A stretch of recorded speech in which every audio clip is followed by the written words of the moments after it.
Welcome to a Saturday night edition here of Racing at Woodbine Mohawk Park. Feels good to be here in studio on a Saturday, and it feels even better when you've got the lineup of races that we have, that the race secretary was able to put forth here for this Saturday night program. Carryover opportunities, a double carryover opportunity. We've got a goal to highlight some talented rookie colt pacers, and I think we've got some depth throughout the field all throughout the night in terms of some wagering opportunities. And I'm looking forward to dissecting all the action with my Hall of Fame co-host, Randy Waples, and I'm really pumped up for this. We've got a lot of quality races on tap, and what better than a double carryover? Yeah, I know. Yeah. We were pretty stoked about it last night there, counting the tickets down, or the seconds down, to see what it was going to end up being. So, yeah, very interesting night tonight. We got great racing. And like you said, wagering opportunities, and with that huge carry, I think what 25,000 carry over into that. We got a jackpot high five that Chad had brought up, the carryover in race number 11 for that jackpot high five up to 117,000 already. Yeah. It doesn't take long, right? No. You know what I mean? For a kind of a wager that not a lot of people play until the numbers get big, but it just doesn't seem like it takes very long for the numbers to come out. No, it slowly but surely it gets there, but the number keeps rising because you need a sole winner to take down the entire pool. But one that I obviously just dabble into once it becomes a mandatory payout, because that's when I view it to be worth it, especially with the new added money and all the money that's carried over. But this is no jackpot wager, the pick six that we offer on a nightly basis. It is It's a mandatory payout. Payout. So yeah. Great opportunity. I think that's what they were hoping for when they installed it, to get the potential of multiple carryover opportunities. And now we get two. We get a double carryover onto the Saturday night program, a sequence that I found to be really tricky. Oh, me too. Yeah. Did you single anything? I actually went single in the last two legs, but we'll probably touch on those tickets later on. But you could make it a pick five sequence. I'm sure a lot of people are going to go to the direction of Bojangles, rightfully so. You and I opting to beat him, though. I'll still use him on my ticket and hope for some value players underneath. But a nice drive that Bob is going to pick up. Nice drive that, James is going to get, that Bob's going to sit behind again, I should say. Nice opportunity for James in a rematch. But that's James's first drive of the night, because he was busy at the Meadows participating in the Adios eliminations. Unfortunately, things didn't really work out in his favor for him or Tony Beaton. Unfortunately, light up the world in his elimination. Jumped it off. Worked out a pretty good trip. He was going to be third over. They were rolling, Randy, in that first elimination. And you're going to see James on screen as he kind of angles out there to be third over. And he just puts in a step. But on the lead, parking out to get there, at a half of 54 flat as well, was Twisted Destiny. He was able to hang on the rest of the way, Randy. A horse who wasn't paid into some of those big dances, the Meadowlands Pacer North America Cup. There you see James going off stride. But a colt who has really turned some heads this year. Yeah, no doubt about that. And really unfortunate for James's horse, James and Tony, because I really thought that they were going to have a big opportunity down there, him moving on to a 5/8 mile, but just didn't seem to be their day today. But that's the beauty of these races, though, eh? You don't want to see the same 3-year-old winning every week. Sometimes I guess it's cool when you got a some beat somewhere or something like that, but it's kind of nice to see them taking turns and maybe kind of starting up some kind of a rivalry. How good is that, the body language on that Chris Ryder trained colt, Twisted Destiny, 48 flat, and Dexter basically had him shut down halfway through the lane. Nice runner-up effort for Prince Al Hanover in that spot. But before we touch on this, Alim, just hope that Light Up the World comes out of that race okay. The last time we did see him make a break, he was shut down the rest of the year. So we're hoping that he can bounce back from that, because he's going to be a part of some big dances here. This was the second elimination. Maybe no clear-cut standout, I would say, but some depth to it. And Pappy's Pistol and Follow, two horses that you're going to see go toe-to-toe here, Randy, as they approach the head of the lane. Neither one of them made the final. Wow, so isn't that they just came to a walk. A couple of Burke trainees nosing it out. It was Swingtown getting up by a nose over Sippin' on Ciroc, who was able to slip up the inside. But I never liked Follow on the lead. But I thought of those, I thought he was going to, have every chance to make the final. But you could see something had to have gone amiss, because he didn't finish up well at all. Sippin' on Ciroc raced a lot better. Yeah, he did. Yeah. Always has the talent, but sometimes he's kind of sporadic when he applies it. But that was a much better effort that I've seen from him from a while. So that's another good, because he's a good colt. Again, you want to see 10 really, really good colts in the final. All 5 of Burke's trainees got into the final. So there's going to be a final with 5 Ron Burke trainees and no Blueprint. He had to obviously, miss this event, but he's loaded for bear. Is he ever? Yeah, loaded I'll for bear. say, yeah. So, and that's more or less his home track, though, isn't it? The Meadows? Yeah. And but Twisted Destiny, all eyes will be on him. 48 flat elimination winner and a horse who captured the messenger. He's just done some great things so far, despite not being able to be in some of these big dances. I was curious to see if they were going to supplement him to the Meadowlands pace. I really do think he would have been a factor. In my opinion, he might just be the second best colt in this division. But we just haven't seen him compete against the top ones yet. Yeah, that's the whole... Actually, I should say Blueprint he did, but he was second to him, pacing a final quarter in 26 flat. There you go. So it's pretty good. So one that we're going to... Hopefully we get to see him at the end of the year here for the Breeders' Crown. Breeders' Crown. Yeah, that's all it. Comes down to. Absolutely. And nice group. We're going to see them kind of jostling, but we're hoping that obviously Blueprint can come back and continue his quality performances, because you always want the best of the best to be healthy all throughout. I know that's not always the case, but it's what we love, for the sport. How do you feel about the fact that you said about Ronnie Burke having 5 horses in the final there, whatever? Now, in my day, those 5 horses would have been an entry. Yeah, crazy. You know what I mean? Now they're not, and I don't know if I like it that way, because I think you can do things out there and help one another or whatever. And if somebody happens to crash into somebody, it's not that as big of a deal.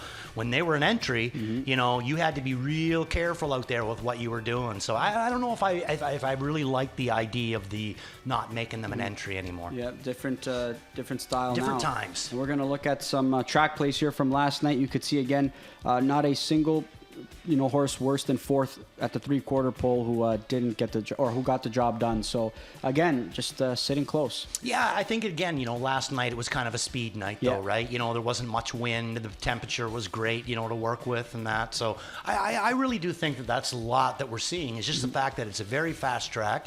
And it's hard to make up ground because they're not coming back to you. Yeah, absolutely. And some good performances that we saw last night as well. Both rookies and some veterans as well. But we're excited for tonight, though. Oh, yeah, for sure. I think we're going to see some good performances as well. And we've got some deep fields. And how about we kick things off here and, look over the card and the replays that you put forth, because I think the pick 6 has a chance to pay. The pick 5s have a chance to pay as well. I think there's some multiple great wagering opportunities here this evening. And we're going to kick things off in race number 1. A race that I find to be ultra competitive. 5-2 is the current favorite. The odds on Platinum. She's been racing well, but just some tough miles week in and week out. I wonder almost if she's getting a little bit tired. I'm curious to hear your thoughts regarding that. But a mare who just races tough every single week, even in defeat. Yeah, I agree with you. I think she's racing great, but I think we're seeing more along the lines of that 4-year-old sophomore jinx. You know what I mean? I think that she's a really, really deep 4-year-old, but I don't know if she's so deep that she's can beat the 5, 6, and 7-year-olds. I think that's, we've always heard about that sophomore jinx, the 3-year-olds coming into that 4-year-old year. Are they going to be able to make that transition? Some of them make it instantly. Others, maybe it might take them a year, to go.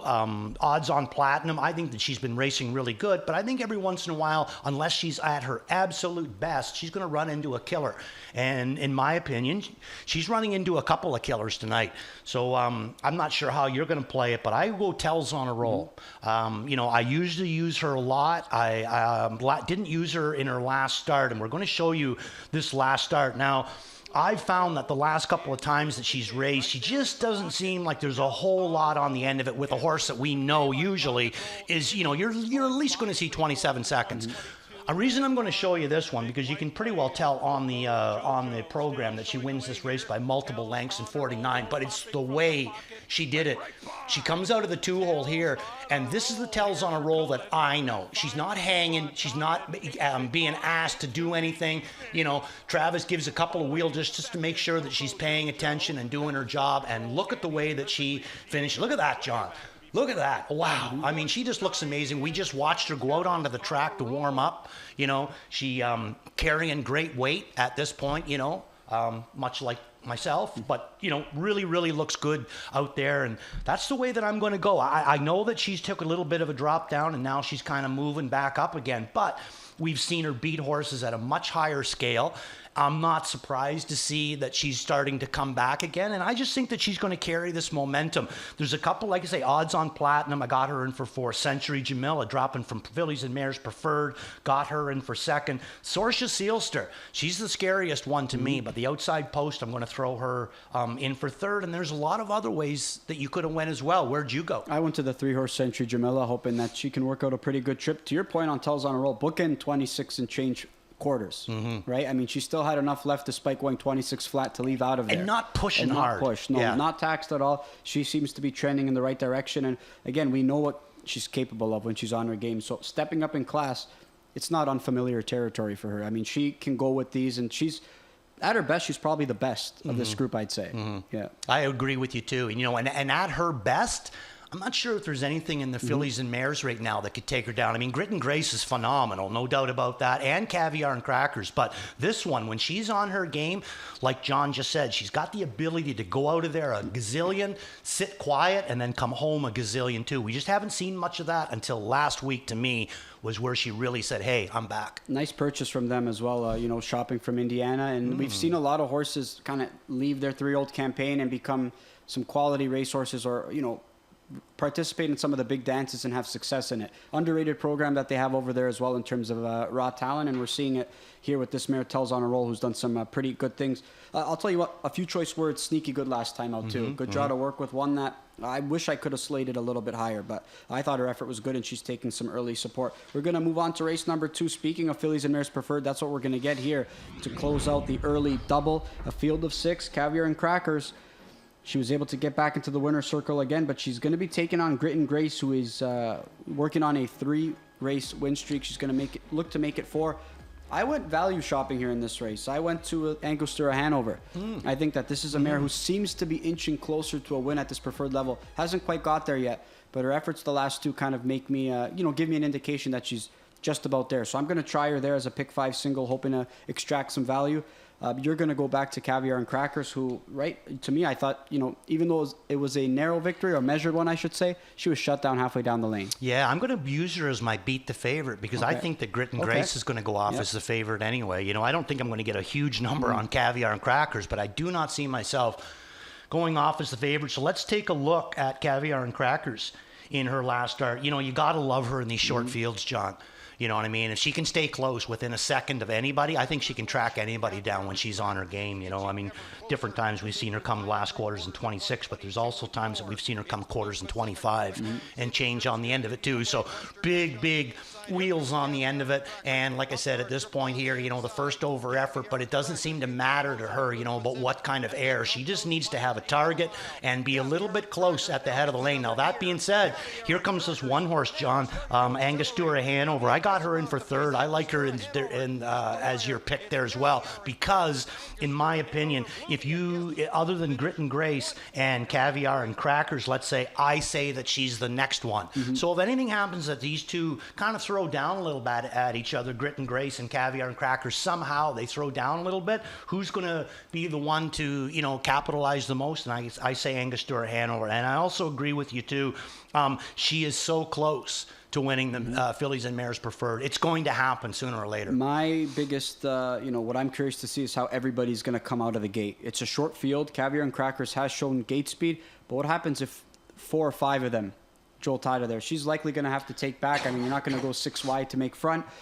I don't think it's going to matter in regards to her versatility. She's going to be a major threat here as Caviar and Crackers, but I'm curious to see what happens off the gate right away. I'll tell you what, Glenborough, she's back at the preferred level. The last time she was here, her race was a lot better than the line indicates. She was locked in last time out. She couldn't get clearance up the inside until late last time out as well.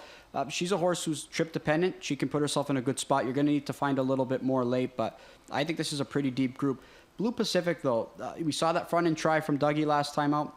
She just doesn't seem to have enough at the end of it right now. Looks like she's good enough to be covered up to get a good piece, but not when she's chopping it out right now. I think we're with her, we're looking at, that 4-year-old curse. You know what I mean? She looked really good this winter because her speed at that point was able to get the best of them. I just think the speed's got to come down a little bit. 50 isn't going to get you the job done. Not even 49 and change is going to get you the job done. You got to get that down to 49 or sub 49, and I think that she can do it. I'm a big fan of her. But you know, the one that's interesting is, what about One Last Wish? The only way she seems to be winning right now is on front. Yeah. Is Ken Susi going to come all the way down here and want to see her race from off the pace? I don't think so. I think that Louis is going to push real hard from the inside, which could make it even an interesting race. I think she is going to push out. I just don't see her ultimately chopping it out. She's going to be out of it, I think, from the word go. But I think this is a competitive group. And no Blew Me a Kiss in here tonight, who I thought held her own. We saw her at the end of it. Stepped up after, that pop-up. I think she might have swept the pop-up series, but she was awesome. She got the Boyd factor going for her. Absolutely. I'll say that. All right, we're going to move over to race number 5. This closes out the early pick 5. This is the second leg of the pick 6. I also think this is important to note because I had so much trouble with this race. I'm going against the morning line favorite, Clever Cody. Be honest, I haven't loved what I've seen from him as of late. Agreed. I don't even have him on my ticket. I know he has the class to get the job done. He's got a driver who's likely going to, put him in play here from the middle of the gate. I just haven't liked what I've seen late in the mile, especially last week. I expected more given the trip. Where'd you go here? Because I had lots of trouble. I went back to Head Honcho. Okay. I'm going to go to him. He got a nice second. We're going to see this replay on him anyway. And I got him down as worth a look. He's coming in with a little bit of a stale date. Hasn't, been winning a lot. He did win, a couple of down, but only the one win. So I think that I can get a little bit of a price on him. But I thought that this was a good effort and going to be first start in, or not the first start for this guy. There's another one in tonight that's going to be first start for somebody. And now I can't seem to remember. Oh, yeah, not first start, but Amanda Riley. Dragon on the Beach, the horse on the inside, made its last start in that optional 70. It seemed like it was a little bit too tough. Now comes back down into this optional 50. He could be good as well. But like I said, this horse, Head Honcho, he never does anything like really, really crazy, flashy or anything like that. But he always seems like he's coming on the end of it. But right now, somebody's got to stick close to Louis with PL Aussie. Because I honestly think that it's that first quarter that is kind of setting these races up. He's going out of there 25 and change, and I think that he's winding the ones that are coming out of there, with him. So somebody with some power, in my opinion, has to stick close to PL Aussie to beat him, because right now he just keeps bottoming out this field. He looks weak on the end of it, right on the end of the mile, but he's all got so many lengths on them, so much ground on them, that they're not able to make it up. So, somebody's got to take it to PL Aussie. The 3's going to want to get out of there for early positioning. The 5's likely going to want the lead as well. It could result in a scenario where if Louis wants the front and continues to kind of race him the way we've seen over the last couple of tries, whoever's in the 2-hole might just get tired. And that could be the case with Clever Cody. It's going to set up for a closer. If one of these 2 horses can't bottom out this group, I think it's going to set up for somebody from behind. So I like your pick with Head Honcho, one that I'm going to use in my pick 5 and pick 6 tickets as well. Perfect. And, the Clever Cody one, to me, he would be one of the few that actually could survive the 2-hole. He's used to those kinds of miles. Whether he's going to have any damage on the end of it, I don't see it. But I do see him keeping up. But somebody has to stay close to Louis. Simple as that. If he goes 25 and change and spreads them all out again, it's going to be tough to track this horse down. He's a quality horse, and he's on his game right now. Southside Eddie, starting from the outside, he was trying to go on a speed mission last time out. I think I went his direction on top, a horse that I wouldn't be surprised if he was able to sit close and get a big piece as well. Yeah, for sure. J.R. Plant doing a good job. Very good job. Tough draw to work with, but this is a horse who's got some gate speed if he elects to use it. We're going to move on to our feature this evening. One of our features, I should say, the OSS Gold here for 2-year-old pacing colts. What a debut we saw from Bojangles, Randy, in that gold victory, 50-1. And it just looked like, he did it with relative ease. A couple reminders by Bobby, but he just paced that last 1/8 of the mile in wicked fashion. He's going to be the one to beat. You and I are going to try and play spoiler with the horse who came out of that same race with a good effort, Borderline Mobby. Yeah, that's the route I'm going to go to. So we're going to show you 2 replays in this field. The first replay that we're going to show you, I'm highlighting Borderline Moby. He's going to be coming hard on the end of it to the ultimate fourth. But you're also going to see Bojangles in this race. You're also going to see Windor that I have in for fourth, and you're also going to see the 10 horse Till the Cows Come Home in this replay. These are the ones that I'm kind of focusing on, and we also have another replay to show you as well. But this first replay, so you got Bojangles doing his thing up in front. I mean, he just looks like a powerhouse. Till the Cows Come Home, coming big on the outside there for Jody with the 9. But look at James coming with this borderline Moby. Look at the movement on the end of this guy. Big wheels on the end of it. So he is the route that I'm going to go with this in this race. Now, the other replay that we're going to show you is the 9 horse Redland Rocket Man. Now, this is a grass route here at Woodbine, but this guy had a big buzz going on about him and went off as a 25-cent favorite. So let's take a look at, that's still a nasty accident. Let's take a look at Redland Rocket Man. This is a Bulldog handler out of a Captain Treacherous mare, and comes off with a real nice win to one of the best young horse tandems that's available here, and that's John Pentland and Bob McClure. Look at them, the language on McClure. You're not telling me that he knows exactly how much he's got left. He is measuring this right to the end, and then blows a kiss at Dougie right at the wire. Yeah, I mean, most guys would kind of look over and get a sense of urgency. Or Not say, him. all right, not That's him. why he's Bobby. He just had knew what he had. Yeah. Sitting behind that colt, and he went to Bojangles, and it's kind of hard not to after a mile like that on July 5th. But this is a colt now we're gonna kind of have a better indication of what he is, right? I mean, he was able to step up in that grassroots spot last time out. Wasn't quick enough to enter that gold, is what Bobby was, I believe, mentioning to Chad on a Yes. on a live wire. And I believe that is a rule change as well now, where you, for paid up events, I don't think you have to, or added money events, don't think you have to have a set qualifying time as well. So this is a horse who didn't go fast enough didn't go at fast Grand enough. River. Yeah, so a horse that likely would have been in that gold last time out had he gotten had he been eligible. But now we're going to get a chance to look at him. Outside draw to work with. Till the Cows Come Home, I did not use him on my ticket just because of the outside draw. But another tough draw for him tonight, Randy. But honestly, he's done no wrong so far in 2 starts. I think he's the one that's going to drive the race. Okay. I truly do, because I think probably in the back of Carl's, this horse has been racing fantastic for Jameson's, and I think that in the back of Carl's mind was that, he had the 9-hole last week, he had Too Far to Come.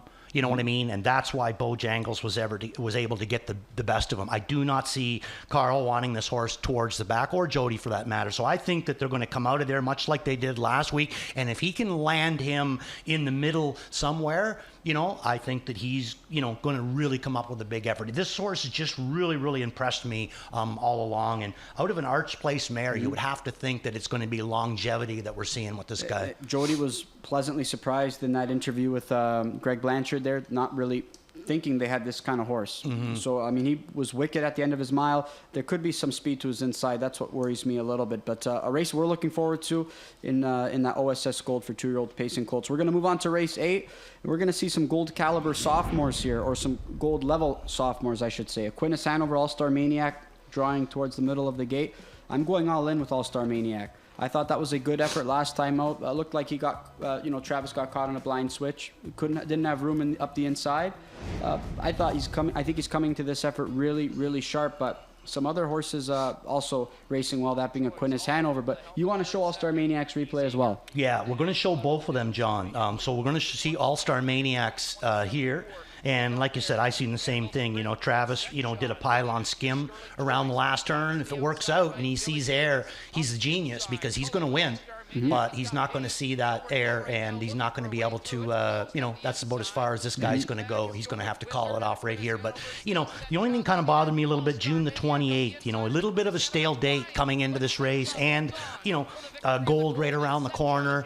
I just sometimes with the 3-year-olds, I'm a little bit scared that, they want to win, but they want to do it easy and tricky-wise, and sometimes tricky gets you into a problem. So let's take a look at Aquinas Hanover, another horse that's really been showing big legs on the end end of his miles as well. I find that he's getting a little bit better. Each week he seems to be getting a little bit stronger. Justin Turcotte and Bobby McClure also doing a great job with this guy too. So he's way kind of out of position here right now, fourth over on a speedy track. But boy, oh boy, does he ever? He really is. I mean, look at the body language on Bobby, and he's still making ground up with this horse. But he can be a little bit funny sometimes too. He can get a little sideways, throw the odd step in that we used to see. But lately he's been really, really good, and I just like the way that he's been going on. Now, we showed you those two replays because I really do think that both of them are going to take a lot of support in here, John. But I'm going the Vicar. I went the Vicar last week, and I'm going to go back to the Vicar in here today. I like the way that he raced in his last start. I mean, Tyler was in a situation where he had to come first over with him, and he raced good. Did he get the job done? No, but I still thought that he put up a nice effort in there. So I'm going to come back to him hoping that the 4-year-old is going to get raced a little tougher than some of the 3-year-olds in here. Quintus Hanover, fourth time Lasix now. I haven't really seen a difference at the end of his miles with or without Lasix. He still has that same level of pop. His Achilles heel, though, just doesn't get away in great spots, right? He just has difficulty leaving. So a horse that, if he's within striking distance, he's going to be tough to fend off. But the Vicar, I mean, he doesn't have as much in terms of future engagements as these other 2 3-year-olds. See, the way I kind of see it myself is I think that James is going to come out of there with All-Star Maniac, and I'm kind of hoping that Tyler comes with him. I think that James is going to be more than willing to release him to sit a 2-hole with this 3-year-old. Then it's up to Tyler to use, hopefully somebody that's dead on the outside as a pick and keep him locked in on your back, because you've seen from that replay, this horse gets an easy trip on the pylons and then gets shook loose. Look out. So I'm playing to beat All-Star Maniac and going to use the Vicar to do it. Yeah, this free-legged pacer, he can get the job done with the right trip in this group. We're going to move on to race number 9. This closes out the pick 6, another competitive race that we have. I'm going all in on the current 3-1 morning line favorite, Captain Fear Not. I do think that this is a really good wagering race, though. We've got Pacino Hanover dropping down. We've got Storm Shadow, who can be a factor at his best. Write Me a Rose, who can bounce back with a sharper effort, I think. And Cold Pre Queso, the intriguing player here, going to be heading into Ben Hollingsworth's barn.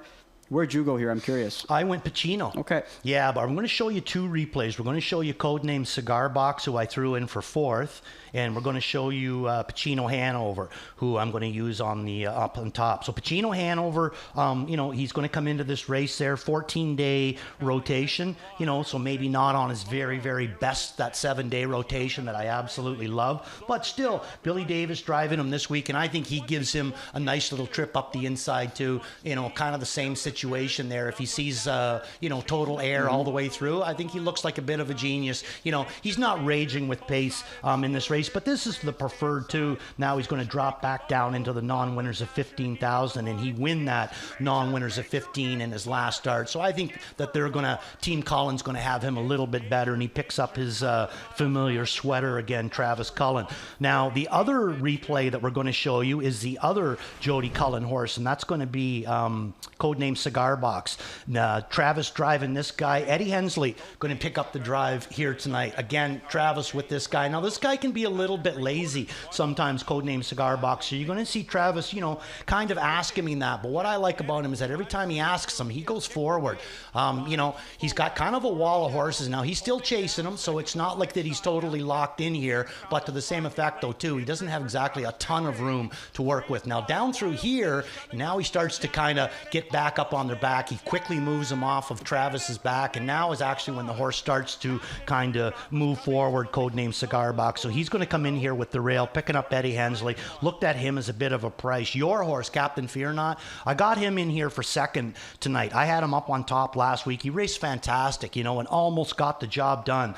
But, got the 2-hole to work with in here. The last time that Jody sat behind him, it wasn't the preferred, but the last time Jody sat behind him with the 2-hole, he got away 7th. And I think that if he gets away too far back in this field, it's going to be too much ground to make up. Yep, I agree. I'm hoping that coming off a sharp effort, but I do acknowledge that he's going to need a trip. I think that this is going to be a race where whoever gets the best trip is going to get the job done here, because there's a lot of horses that display some late speed at the end of their miles. A really, really competitive race to close out this pick 6 sequence. We're going to move on to race number 10, and this closes out the late pick 5. We've got the preferred pace here for the boys, and field of 6.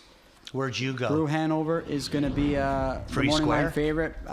Tough for me to play against him right now. I mean, he just I can't play against him. I can. He's got a good draw to work with. Yeah. He just hasn't shown, even with. He doesn't show any weakness. Doesn't show any weakness against a group like this right now. Even Somebody's jumping gonna need to- pylons. He's Yep. no weakness there either. I mean, if you're going to give him points on that jump there, he'd probably get like about a 9 out of 10. Absolutely, and good draw to work with. He's going to get the respect. That's the biggest thing, right? When a horse gets a lot of respect, it's going to be tough to outsprint one like this. Any value players underneath that you want to highlight, though? Like I said, we did send in Brew's replay, but I mean, you can see what he's doing. I mean, he's just doing it with such authority. I mean, it just seems like it's repetitive. Tarasi, I don't. It's not that I dislike him, but he is coming in with a bit of a stale date. Okay, we're going to roll that Brew one, but again, this is what you're dealing with here right now. I mean, there's just no weakness on this horse right now. He's doing whatever he wants out there, and there's nobody that's getting in his grill. So Brew Hanover, I'm going to throw him up there. Century Komodo. I tried him last week up on top, but its major was too much for him. Tarasi going to be my second pick. Arbitrage Hanover. Interesting horse coming back up here. I could see him making a bit of a stink in a week or two. And then Double and Dasher, I think, is another Cullen horse that's a nice one. I could see why you went Century Komodo last week. Locked in journey there. You could see when he gets out, he's got some wheels. One that I'm going to try is an exacta player here.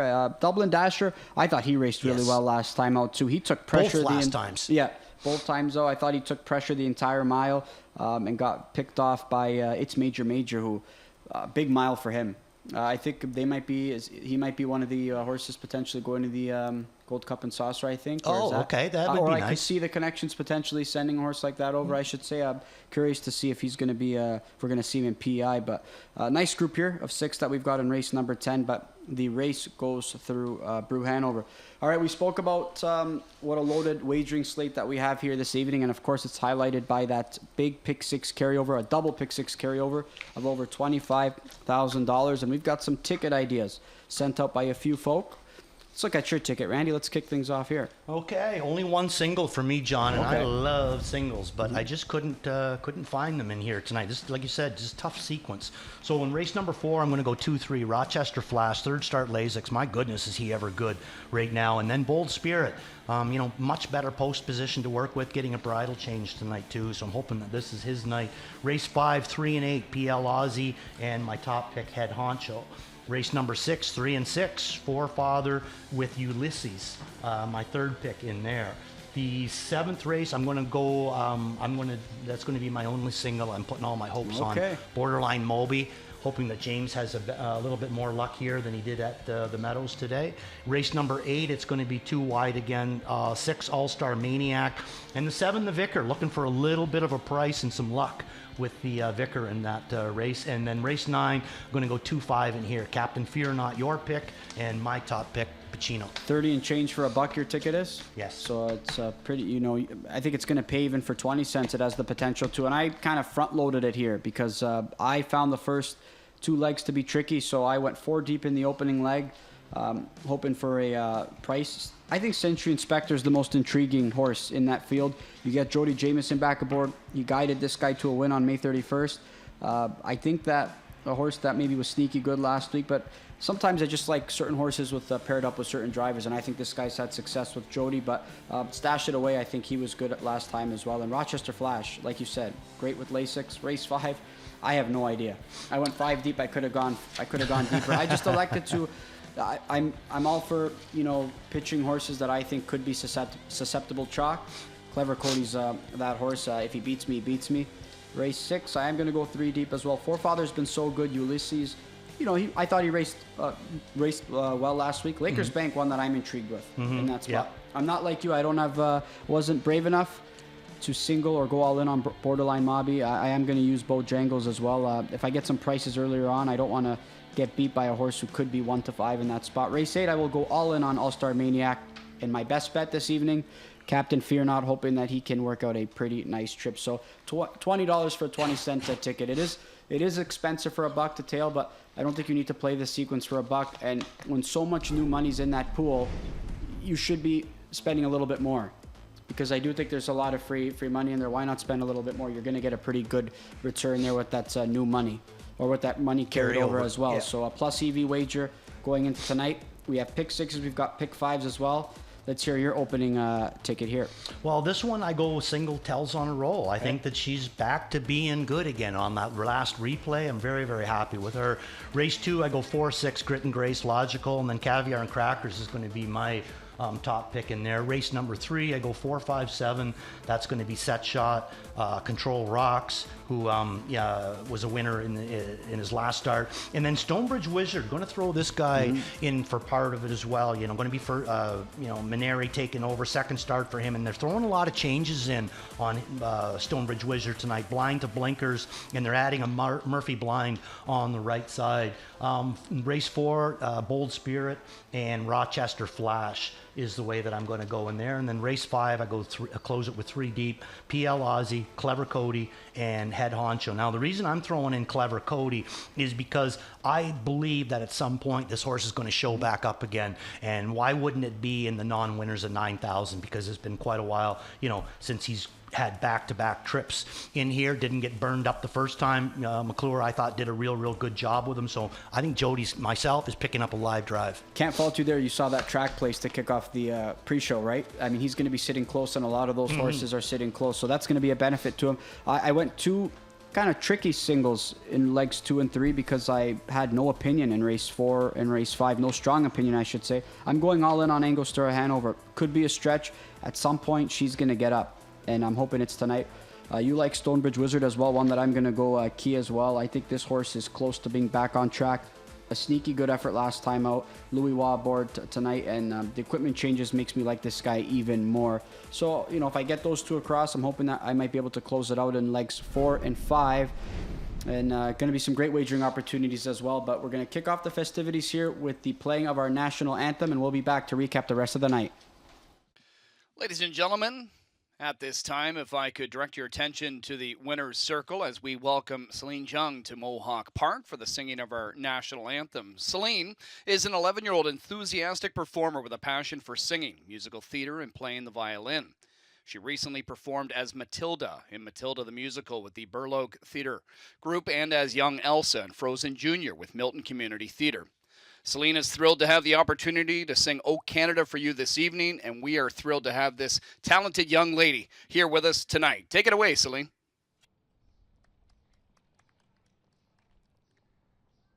Oh, Canada, our home and native land, true patriot love in all of us command.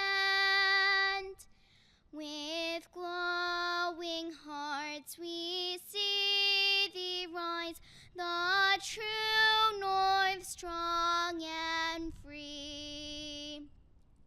From far and wide, O Canada, we stand on guard for thee.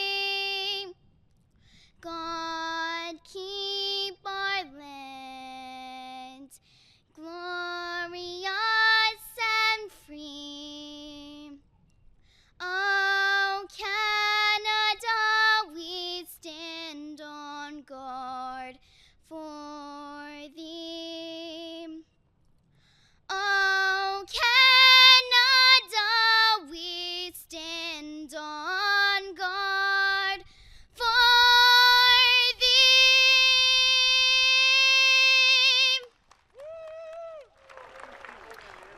Great job, Selena. Thank you for being with us here tonight at Mohawk Park as we get set to kick off our Saturday harness program shortly. Here's a look at the plays of the night.